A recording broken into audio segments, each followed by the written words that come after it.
I think like one of the problem of the European project, and let's focus a bit on EU foreign policy for a minute, has been to consider that the beginning of Europe is 1949, 1950. And in a way, like has built itself by cutting itself from its history and including like its tradition of foreign policy, including this kind of realistic foreign policy tradition.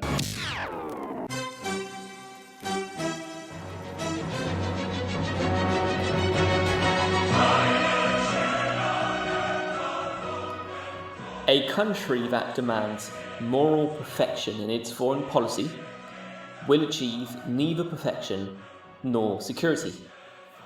In an era where few countries have the means to back their moral postures on foreign policy, Henry Kissinger's comments should not fall on deaf ears.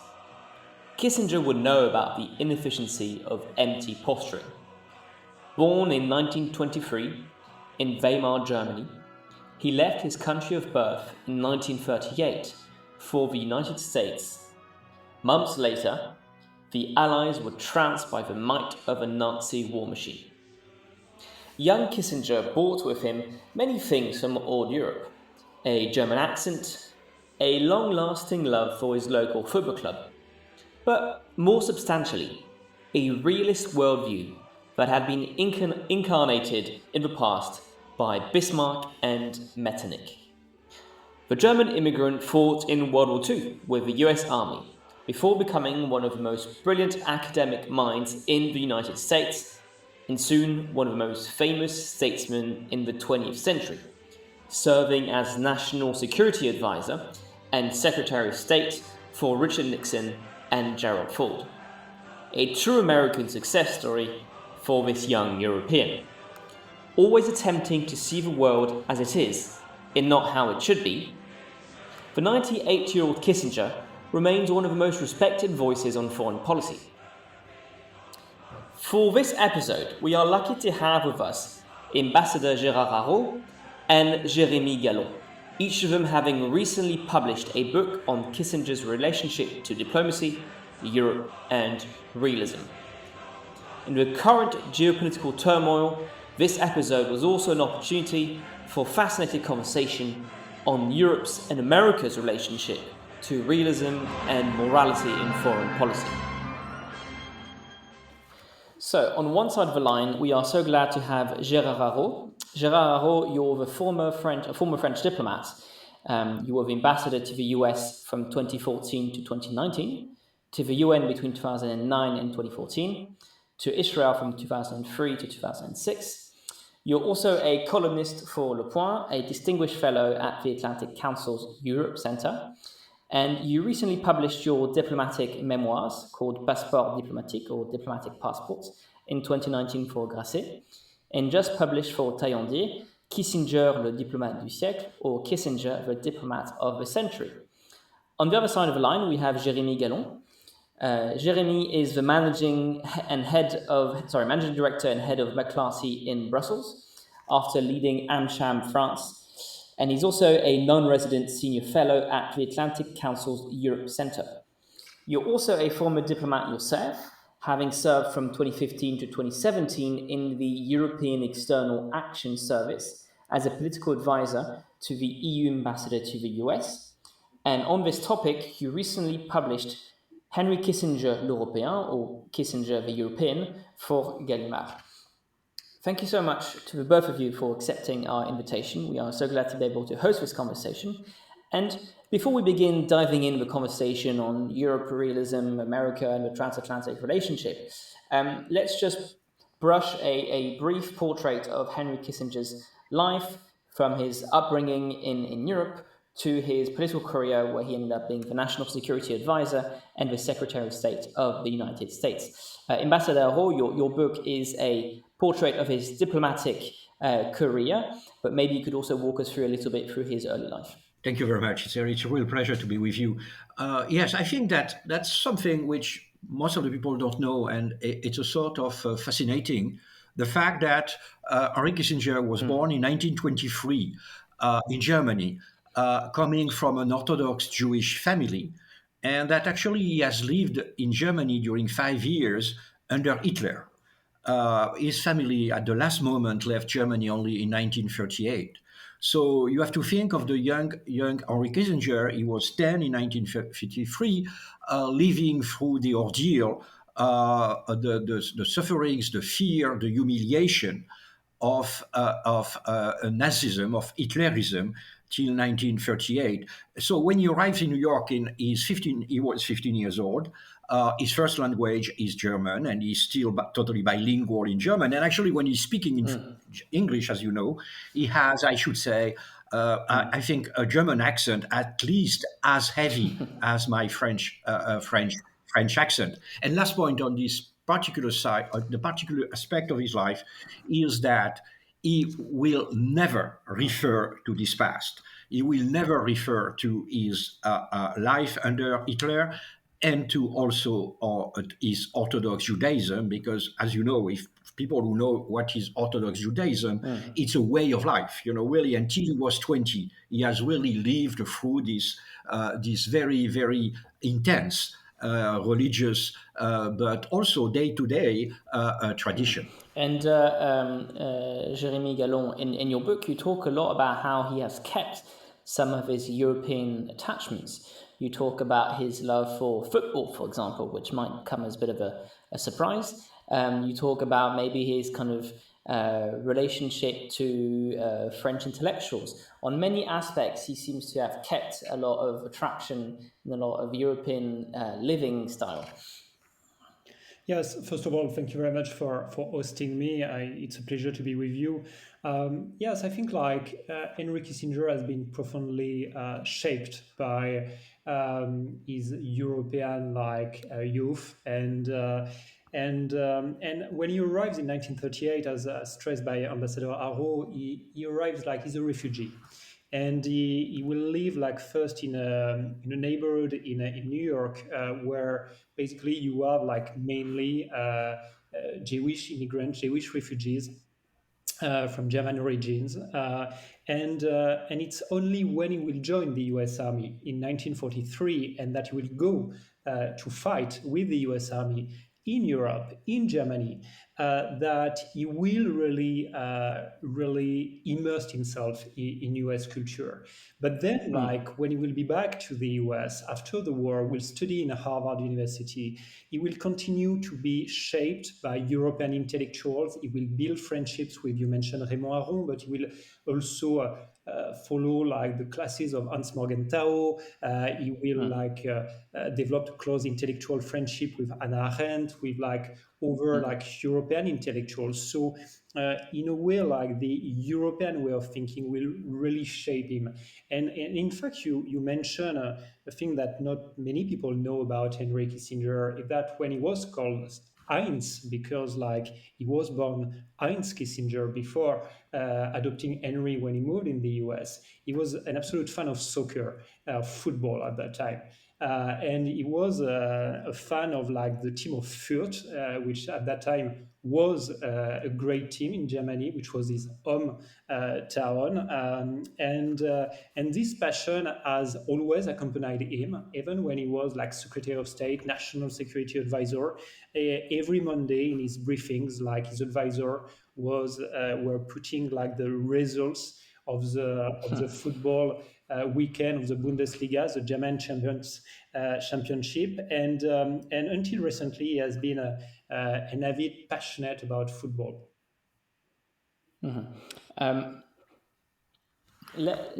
Maybe can you walk us through his later career?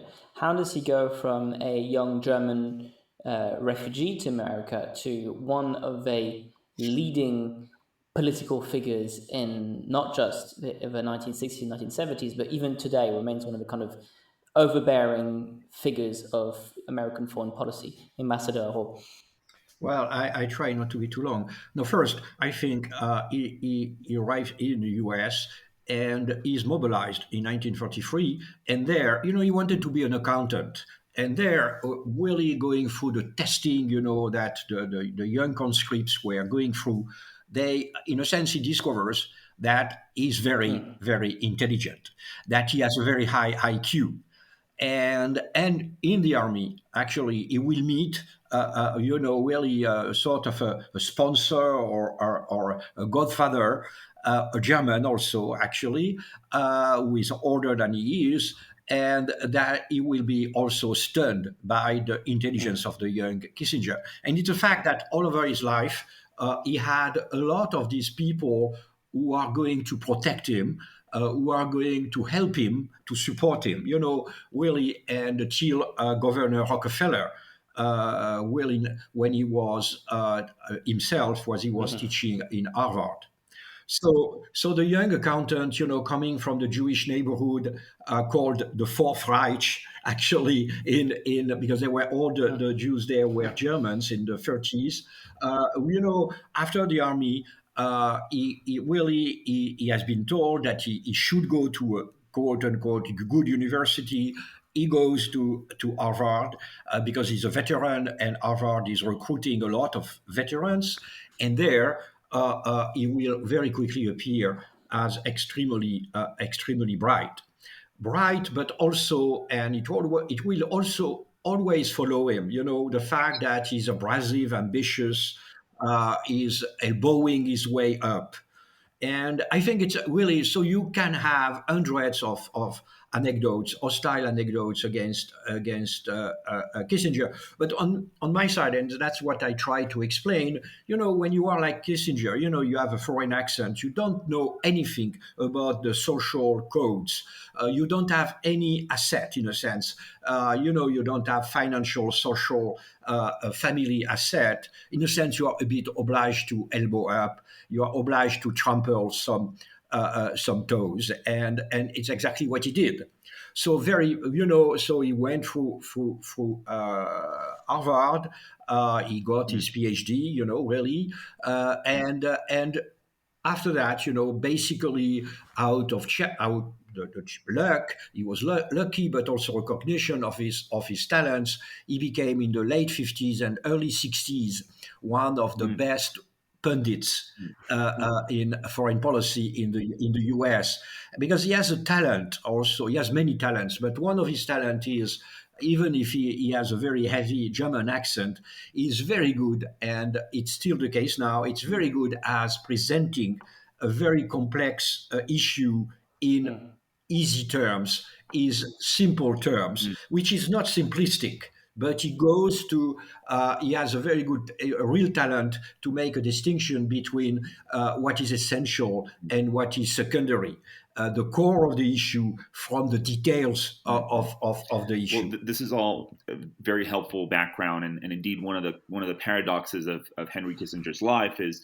how does this Orthodox Jew from Germany end up becoming one of the more successful statesmen in American foreign policy in the past century? And one of the questions that we'll be dealing with in just a second is how that background of being a German, being a European, how that has shaped his worldview and his view of Europe.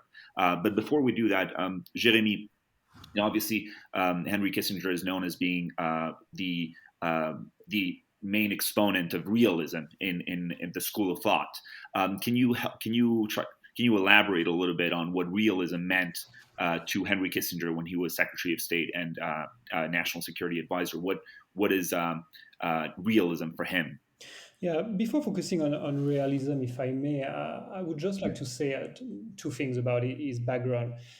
I think there is something fascinating in his life, something of a novel, like the fact that this young Jewish man who doesn't speak one word of English when he arrives in New York Harbor in 1938 will become Secretary of State and one of the most powerful men in the world. Is just astonishing. But I think his background is also a background that has given him both what I would call an intellectual and a human backbone.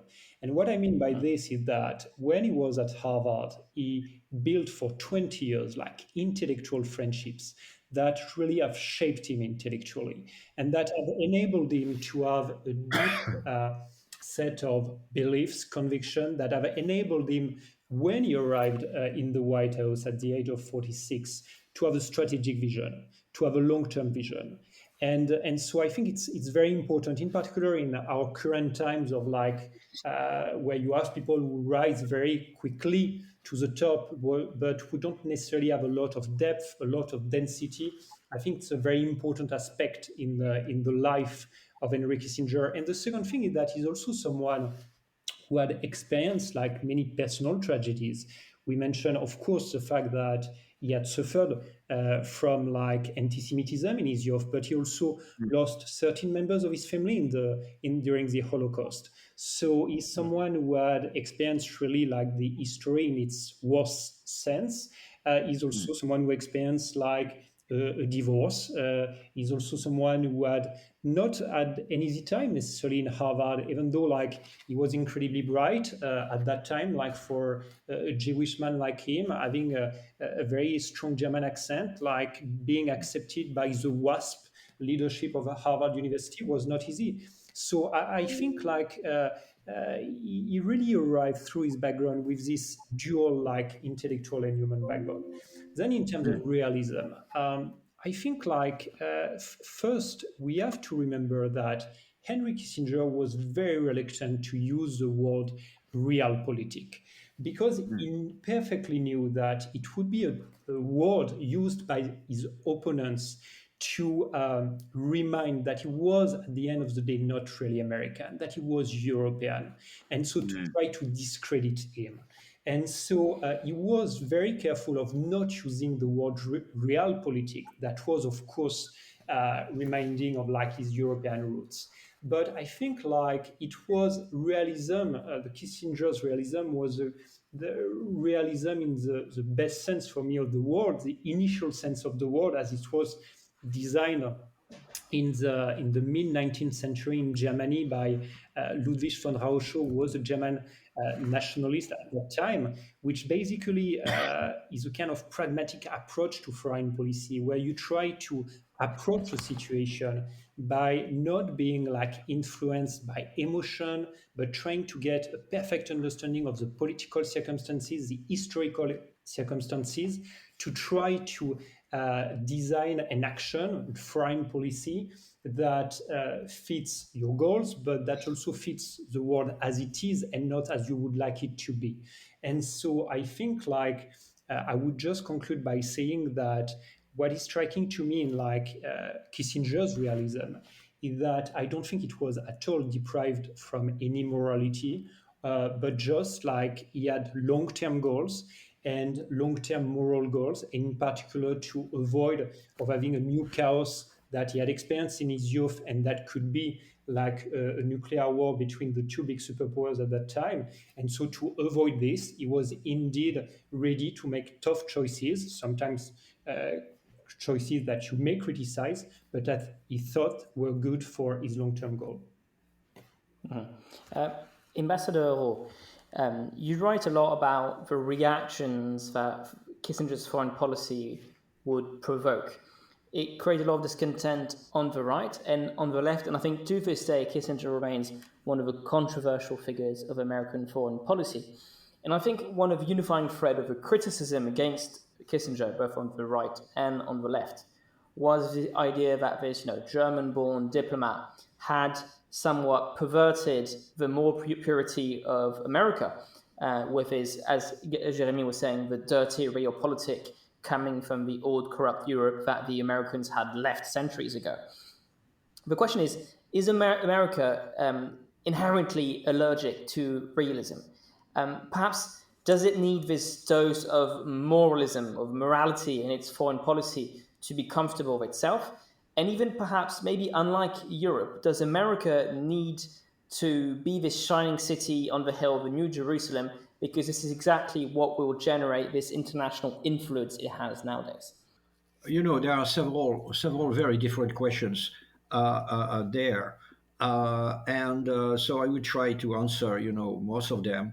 The first element is, in a sense, realistic foreign policy is based on the fact that a country really has to ensure its own security while facing its neighbors, and which means that he has to evaluate very carefully the balance of power, the intentions of the neighbors, so that his neighbors don't become a threat. Really a good example is in the 30s, the way Britain ignored basically a German threat and was bullying France into a reconciliation with Germany.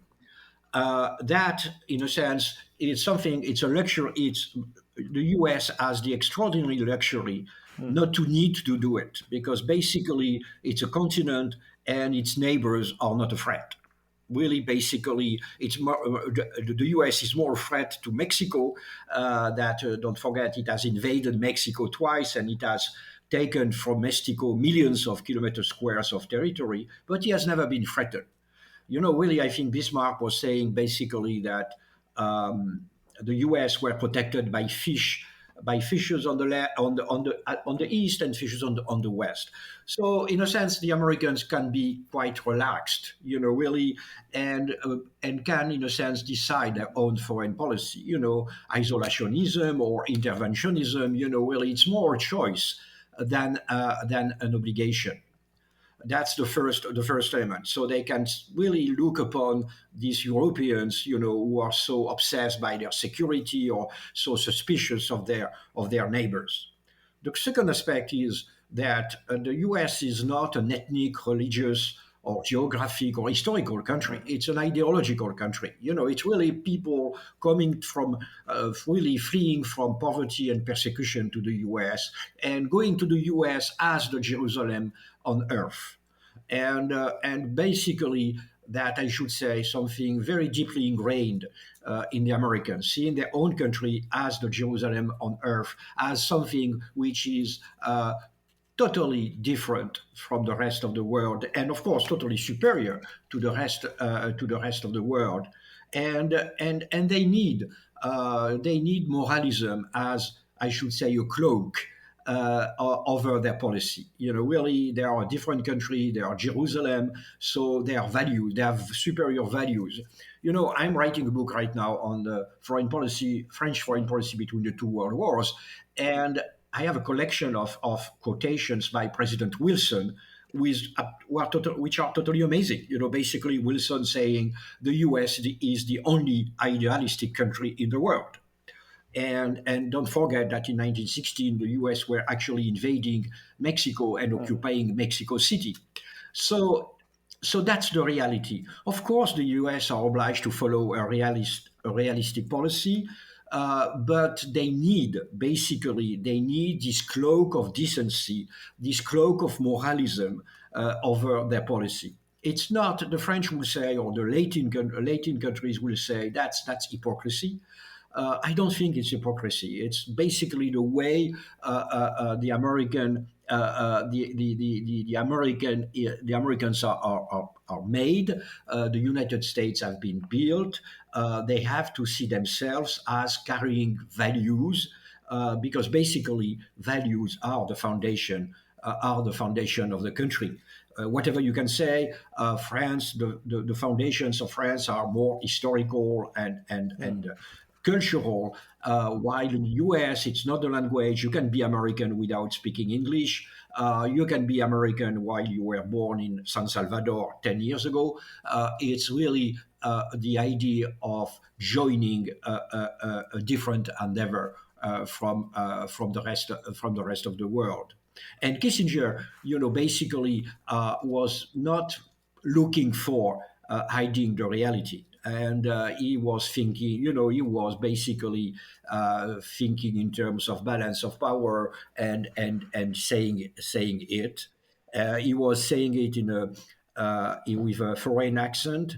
And don't forget also that he was Jewish. And in the 70s, there was really, especially in the right wing of the Republican Party, there was a strong anti-Semitism. He was seen by the people from, really from this right wing, who took the power actually with Ronald Reagan. He was really seen as nearly as a foreign agent. Jérémie? Yes. Well, I think like I completely agree with what Ambassador Araud said about like this the differences between like Europe and the US in terms of like tradition and vision of themselves. Um, so yeah, and then I think like one of the strengths of Henry Kissinger is that when he was National Security Advisor and then Secretary of State, he was able to implement like a realist foreign policy, which at the beginning like was seen with tremendous admiration by Americans. And like we have to remember that with the rapprochement with China, with like the policy of detente, with the end of the war in Vietnam, etc. At the beginning, like he has 3 4 years where he's really admired by Americans. But then we will see like after a few years, like this kind of idealistic tradition in foreign policies that will come back. And we will see in particular during the negotiation of the Helsinki Agreement, like more and more criticism, both from the left side and the right side of the political spectrum, and attacking like Kissinger for his realism and basically for his European identity. And I think like here there is something that is not necessarily extremely well known, but where it's for me one of the where I have a lot of admiration for Henry Kissinger, and by the way also for Gerald Ford at that time, when they decided to negotiate the Helsinki Agreement. So basically, which was like the top point of like the policy of detente at a moment where they were extremely criticized in terms of domestic politics, also with like the support of like Soviet dissidents like Solzhenitsyn were criticizing deeply the policy of detente, or even Europeans who were fearing of a Finlandization of Europe. And I think like Kissinger decided to continue to pursue this policy despite the fact that he knew that he would be hated for this by his contemporaries. And Ford also did it despite the fact that he knew that in 1976 he would pay the price in the elections against Carter.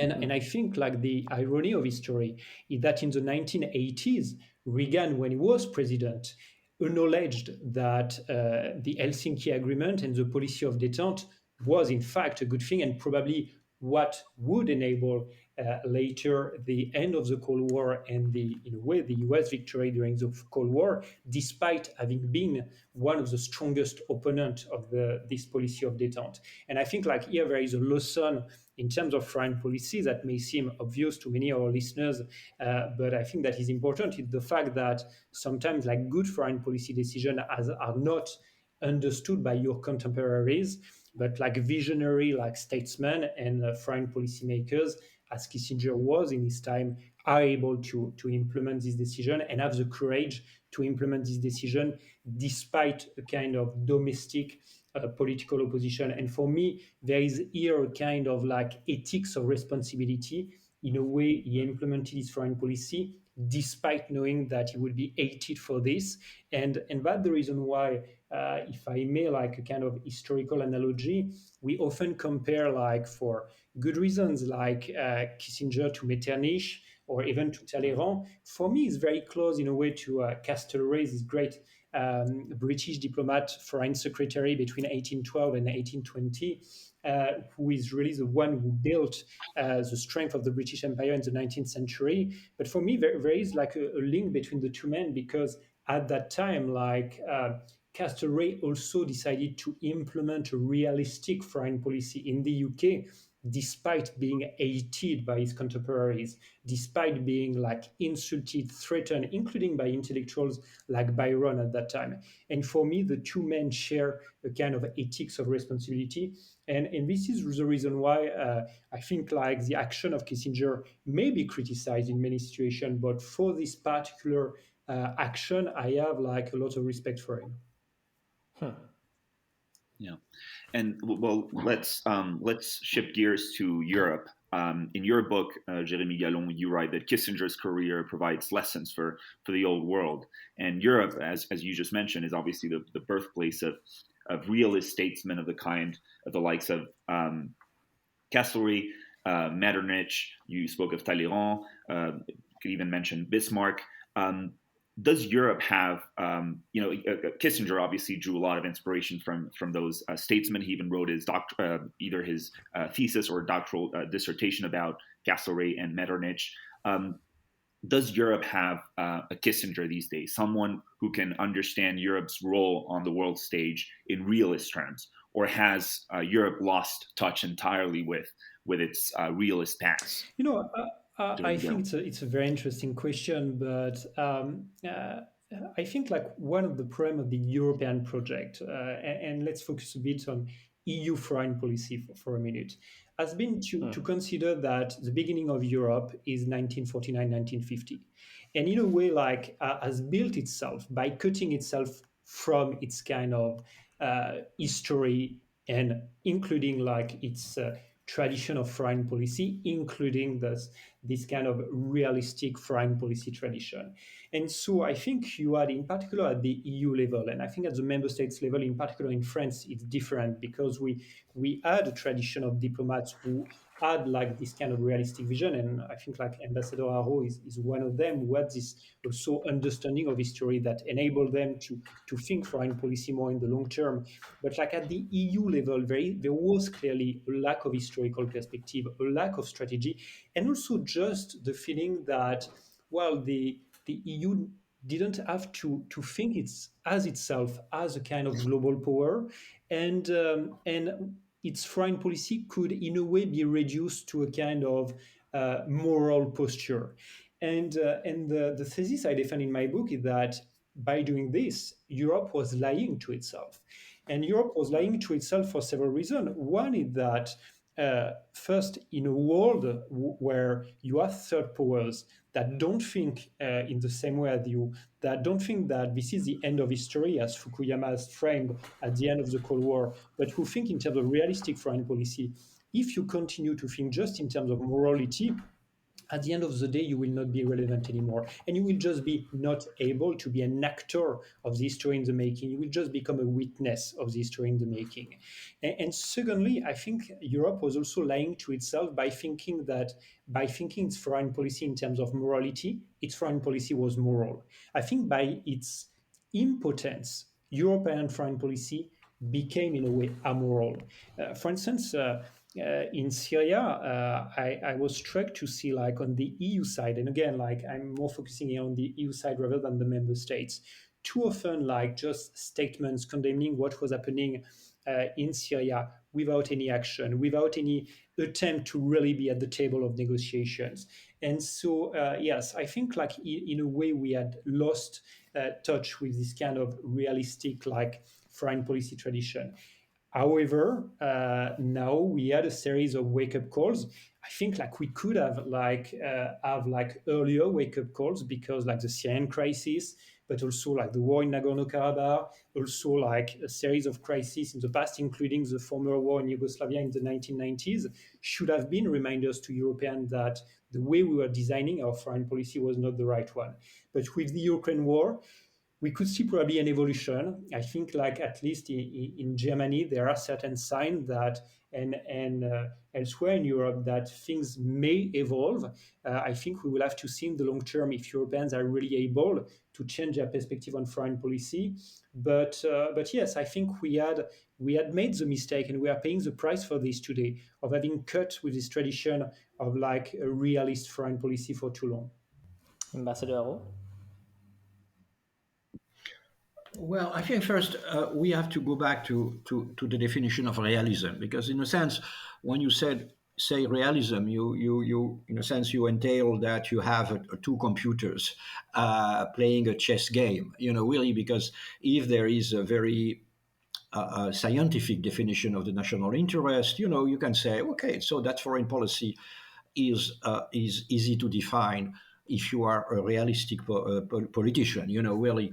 Unfortunately, even the realistic politicians are human beings, and they are committing mistakes, or they have their own, not committing mistakes, they have their own definition of national interest, which is actually very often quite irrational. And with Henry Kissinger, the best example is Chile. Really, why did Kissinger consider that Chile could become a major national security threat to the interest of the US? Really, such a faraway country, such a small country. And also during all the war, the Vietnam War, when he was trying to put an end to the conflict, basically he was so obsessed by the Cold War that he was going to Moscow, and to Moscow, instead of going to Hanoi, because he was seeing the world through the lens of the Cold War. So you have this really also you have that to keep that in mind. Is realism, really is also based on human weaknesses. And what is the role of the diplomat in a sense is try to guess how the other side is seeing his own national interest. Look at Russia now. Really, I'm reading a lot of people saying that Putin is doing something which is going against the national interest of Russia. But it doesn't make any sense, because who is defining the national interest of Russia? It's Putin and the Russians. And the Russians and Putin have a vision, and a lot of Russians have a vision of Ukraine which is very particular. So that's the point that we have always to keep in mind. Really, you can't really understand foreign policy or the foreign policy of another country if you don't put yourself in the shoes of the other side. Really trying to understand from within, having empathy to try to see, to guess what will be the foreign policy. The second element, as Jérémie said, is basically that since 1945, thanks to the US protection and thanks also to the European Union, the Europeans have lived a sort of ahistorical paradise.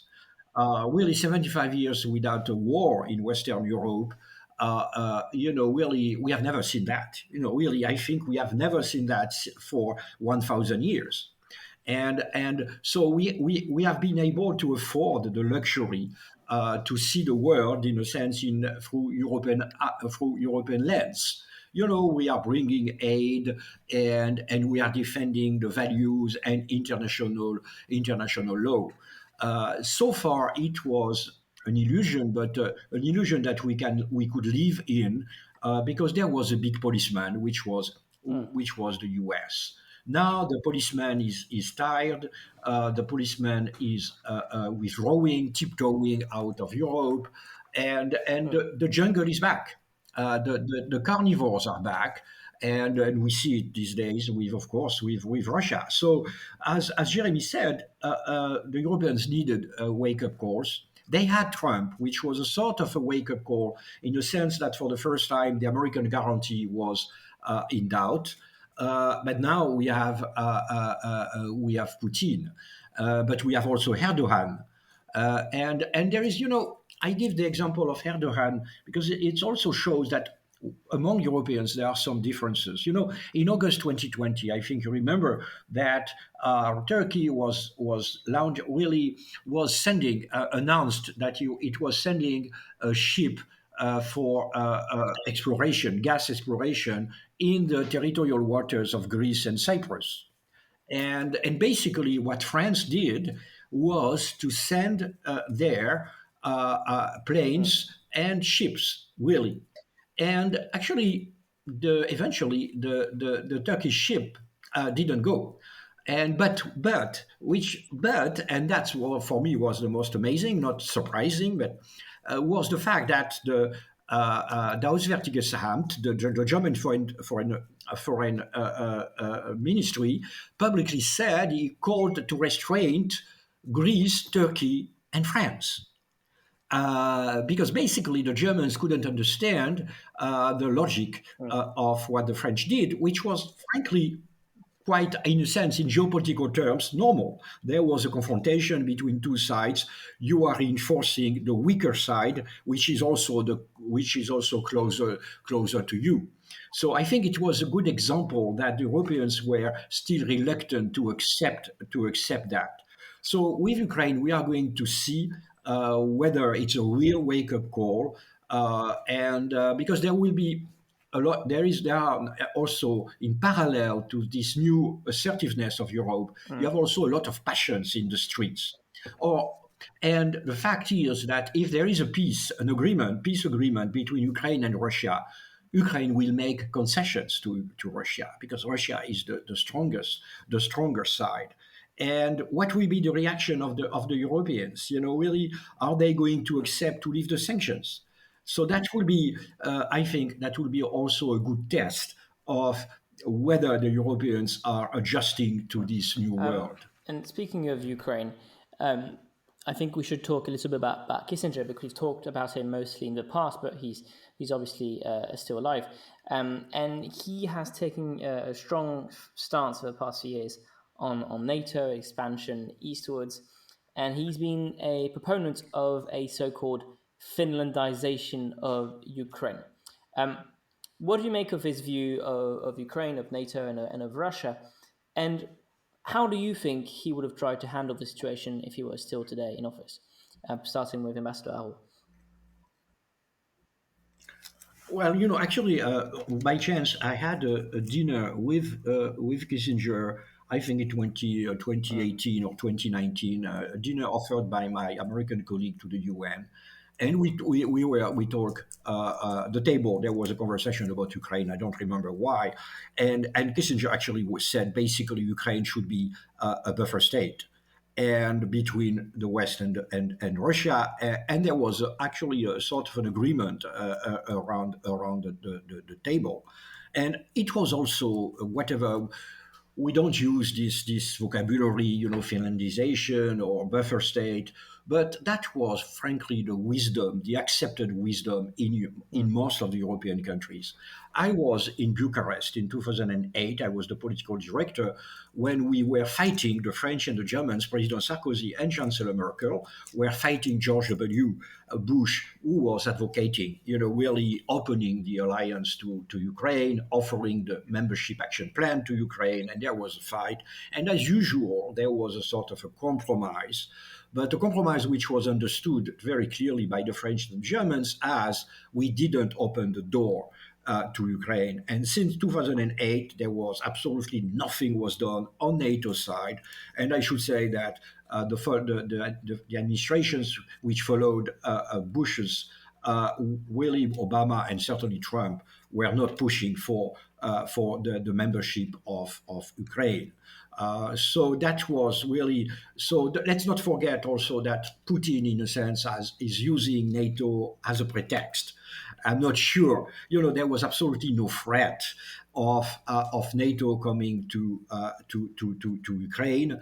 I think it's largely a pretext. But I don't see any other outcome of this war. But a total Russian victory, which doesn't look really credible, but actually call it neutralization, call it finalization. But I think that Ukraine will be a buffer state between the East and the West. It won't join NATO, and the question of EU is open because joining EU would mean also basically cutting the Ukrainian economy from Russia, because through the adoption of all the EU regulations. So that would be also, I guess, something that we have certainly to discuss. If I think that if Kissinger was the Secretary of State, I think he would have been much more active in November and December. And while basically he will have gone to Moscow, and I should say he will have tried to find a way out through maybe a sort of European security, a wide European security conference. He would have said in private to Putin, "Don't worry, Ukraine won't join NATO, and we are going to find a way of saying it, but we have to find the right way to save the face of both sides." I should say he would have been more active in diplomatic terms. But again, that's by definition, it's my guess. Jérémie, we are aware that you are a little pressed for time, but maybe a few thoughts on that, and maybe Henry Kissinger is a man who famously quit that there was no phone number for Europe. Would he be a bit suspicious of the EU and its capacity to rise to the occasion? Well, first of all, I must disclaim that I had the chance to have lunch with Dr. Kissinger like last week in his home in Connecticut. But I would not pretend absolutely say what he thinks or reflect like he thought on this. I would just refer to an article he penned in 2014 in the Washington Post, and I think when you read it today, still extremely relevant because basically he said yes, Ukraine should not join NATO, but he also said and I think here he should not be caricatured, that Ukraine should have the right to choose freely its economic and political association, including with Europe. He also stressed the fact that Russia would not be able to impose a military solution without isolating itself completely from the rest of the world. And I think, in a way, it was very prescient. He also said, and I think there was this sentence at the end of this piece, which I think said a lot about the diplomatic outcome that we may find. And I quote him: "The test is not absolute satisfaction, but balanced dissatisfaction." And I think here there is also a bit what Ambassador Araud said earlier, how do you find a solution that is that enables to create the basis for a future European security architecture. And I agree that I think, to get back also to one of your former questions, many of leaders today don't approach necessarily this kind of crisis, this kind of issue with a kind of historical perspective. And I think an historical perspective would enable probably to get a better understanding of the constraints and also of the background, the perspective of your rivals or enemies or partners, and from them try to build a solution that is probably not optimal because diplomacy is very often, unfortunately, not the choice between perfect solution, but between suboptimal solutions.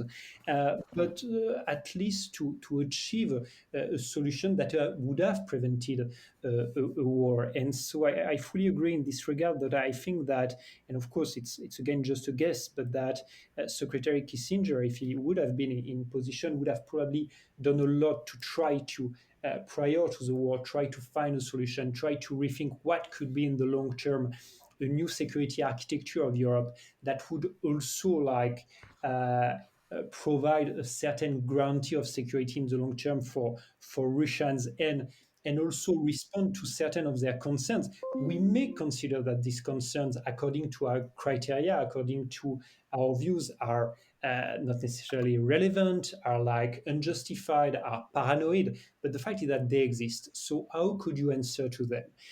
Now we are, of course, in a different situation where we have entered into the war. So I think, of course, a different perspective would have to be applied. With regard to your question about the European Union, I think first the EU has evolved a lot between the moment when there was this sentence attributed to Kissinger and now.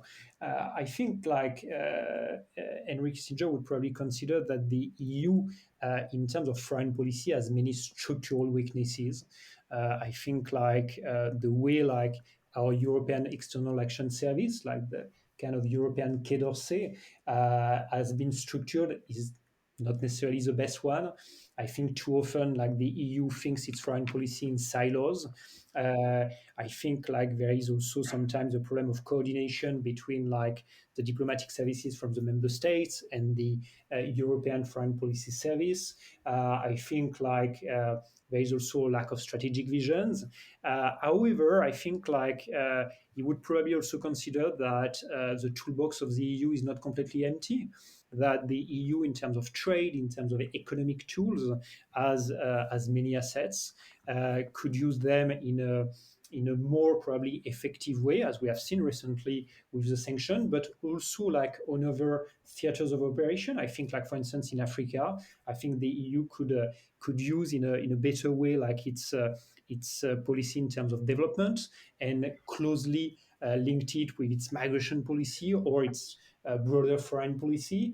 I think that the EU has also many assets, but sometimes doesn't know how to use them. And so I think you try to think more strategically at how to use these tools, how to combine them, how to also not oppose the diplomacy at the member states level with the diplomacy at the EU level, but try to reinforce them each other. And I think here you need for this a kind of like leaders with a strong foreign policy vision. And if I may end with like a bit more controversial note, I think like you were asking earlier, if we had a Kissinger in our times, for me it's clear that at the head of EU foreign policy, since the job of high representative has been created, we have clearly not had any Henry Kissinger in the driving seat. Far from this, and I think like if like European member states and Europeans want to have like a stronger foreign policy, they should also push for the appointment in Brussels of figures who have a stronger political sense, stronger strategic vision, and probably more analytical depth and sense of history. Well, thanks a lot, Jérémie. I think you made quite clearly the case to replace philosopher kings with historian kings right here. Thank you so much, Ambassador Araud. Thank you so much, Jérémie Gallon, for this fascinating, wide-ranging conversation on Kissinger, Europe, realism, Ukraine, America, all put together. So thank you so much. And to all our listeners, I say to you, see you next week. Au revoir. So, Jorge, Ambassador Araud and Jérémie Gallon are out. First of all, I think we have to thank Ambassador Araud for coming back on the show. I think he and Jérémie Gallon were in DC at the same time we were in DC. So there's a bit of a reunion between fellow swamp dwellers, so to speak, recovered swamp dwellers. And so, Jorge, what did you think of this conversation? Yeah, the good old swamp. Well, look, I think this is really the first biopic that we do as a podcast. I mean, we've done a lot of different kinds of episodes. We've done historical episodes. We've done theoretical episodes. We've done episodes on events of history, but we hadn't yet quite done an episode on a person. I mean, we did an episode on Zemmour, but that wasn't really the same kind of episode. This was really a biopic. I mean, this was a biographical episode looking at the whole life of Henry Kissinger, and not only that, but to try to understand Henry Kissinger as a European. And so, thus the title Henry Kissinger, European. And I think one of the more interesting aspects of his biography is that, you know, he was brought up in Germany. He was brought up an Orthodox Jew. He was very religious, came from a very religious family. He left as a refugee. He arrived in New York, I think, in 1938, which is pretty late when you think of kind of the decade of the 1930s. I mean, emigrating out of Germany in 38 is pretty late. And what I found was so interesting is that he eventually ended up back in Germany during the war after he had enlisted. And then as a veteran, once he was back in the U.S., he got into Harvard. He studied, got his BA from Harvard, got his PhD from Harvard. So here's a man who split his lifetime between Europe and America. And that the premise for this episode was that transatlantic life had to have a way of shaping his mentality and the way he approached foreign affairs. And I thought it was so interesting how we got into a kind of realism and whether Henry Kissinger's realism was a tributary of the realism of Bismarck and Metternich and Castlereagh. So this was really, really a very rich episode. And it was one of the first episodes we've done on a man. But by discussing a man, we were also discussing the ideas of that man. And really, really, really enjoyed this episode. Yeah, it's an interesting conversation. I think we will do more biopics in the future, so to speak. We've had this idea of having biopics of kind of some of the founding fathers or grandfathers of the EU. There's some interesting characters we could cover. People like Adenauer, for example, just simply fascinating. Started their political career in the German Empire in 1917, something crazy like that. Ended up being the Chancellor of Germany in the 1940s. So plenty more of these should come. And if you like those episodes, please feel free to reach out and write a comment on our email, on our Twitter, whatever. And let us know if you'd be interested in more biopics like this one. It's definitely something we like. We're big history nerds, so please do let us know. I think there's an interesting conversation around realism that we have started to cover here, which is, realism has this pretension of being the only one that really takes into account the reality. It wants to see the world as it is and not as it should be, and so on and so on. But you have to be careful. And I think of this because over the past month or so, there's been a big conversation about why Putin is invading Ukraine when clearly it's not in his interest. But the problem, this is where realism, I think, starts to break down a little bit, is that there is no objective definition of what counts as a national interest. Every country defines it the way they want. And I think it was one of the Wisdom of Crowd boys, either Shadi Amid or Damir Marusic, was writing an article on this a few weeks ago.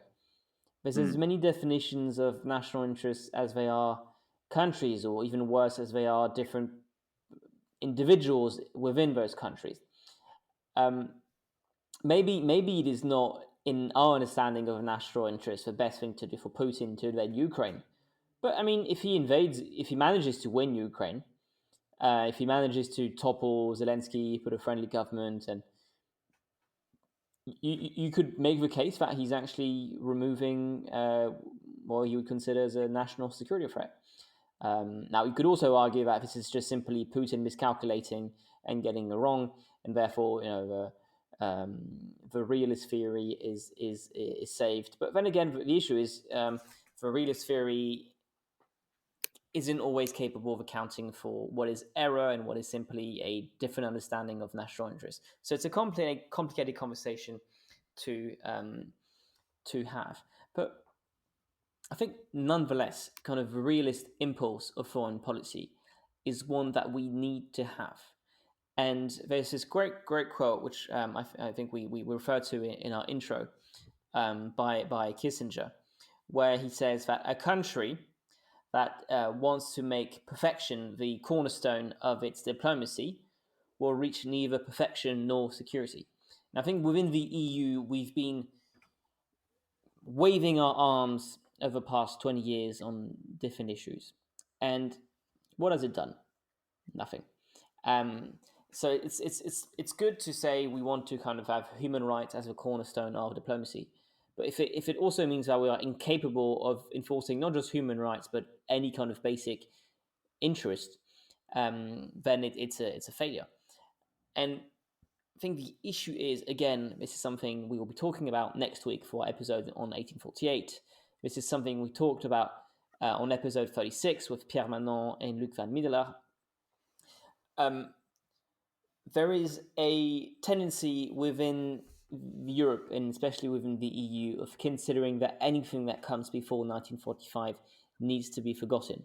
There's a tabula rasa in 1945, and any references before that is at best suspect. And realism will throw back people to 18th, 17th, 19th century diplomacy, with backdoor deals and mustache twirling diplomats. And I think that's something that inherently is something that is looked with a lot of suspicion. But it's also one of the reasons the EU is a bit of a dwarf on the international scene, at least on kind of hard power security conversations. On trade and regulation, it's a different conversation. But on those matters, the EU has little to say, because I don't think it wants to say anything. I think it even believes it's suspicious to act. Yeah, absolutely. Yeah. Okay. Well, I think we can wrap this up. Thank you to Ambassador Araud. Thank you to Jérémie Gallon. If you want to support us on Patreon, we would really appreciate it, because it really, so far, let's be fair, it has allowed us to buy new equipment, upgrade our subscriptions for our distribution, for our recording. It has allowed us to create a company, which is a lot easier when we're trying to build partnerships, such as with Mace Magazine and so on and so on. So we want to thank all our patrons because they've really allowed us to professionalize us, and they really allow us to kind of look into the future and prepare because we're not making money out of it. I don't think that has ever been the intent. But we also need some staying power if we want to keep doing this. So if you like the podcast, your help would be really appreciated. We are also exploring. I know we've been saying that for a long time, and I apologize for people who have been our patrons for a long time. But we think we found a good medium for patron because we don't want to lower the quality of our podcast. We want to make sure that people who have been listening to Uncommon Decency podcast every week will still get them no matter what. We do not want Patreon to be an excuse to give you 40 minutes of content in like the last half hour on Patreon. We don't want this to be the case. We want to give you the same quality. But we also need to give you something more, and we don't always have a time to do something more. But we think we found the right balance between giving you special content and something that wouldn't be too heavy on our schedule. And I think it's the idea of a book club, something we could do maybe every other week. We'd be reading a book on European affairs, on economics, history, or whatever. Some of the topics you'd likely find on this podcast anyways, and which would be only for subscribers. So if you're interested to join the Uncommonly Decent Book Club, we probably will have to find a better name than that, but probably something along those lines. Let us know, because we're not going to do this if it's not enough of you. There has to be kind of a minimum quota. But if we reach that number, I think we would love to do that and it'd be something very special. And yeah, we're experimenting with other ideas. I think we were thinking about having some weekly clubhouses away, or every other week clubhouses, or Twitter chats, so to speak, where we could interact with you and bounce ideas and have a kind of more personalized interaction with the people who have been following us for a long time. So yeah, so support us on Patreon, like the show, share it, subscribe on Spotify. Please, actually, another good one to do is write a review. They're a surprisingly good way for us to boost our visibility, increase ourselves up the search engine of your Google search. So yeah, all of these things really help. And if you listen to a podcast every week, that's a really good way for you to help us. Anyways, yeah, I think that's a good place to wrap up. So thanks, Jorge. Thank you. And to all our listeners, see you next week.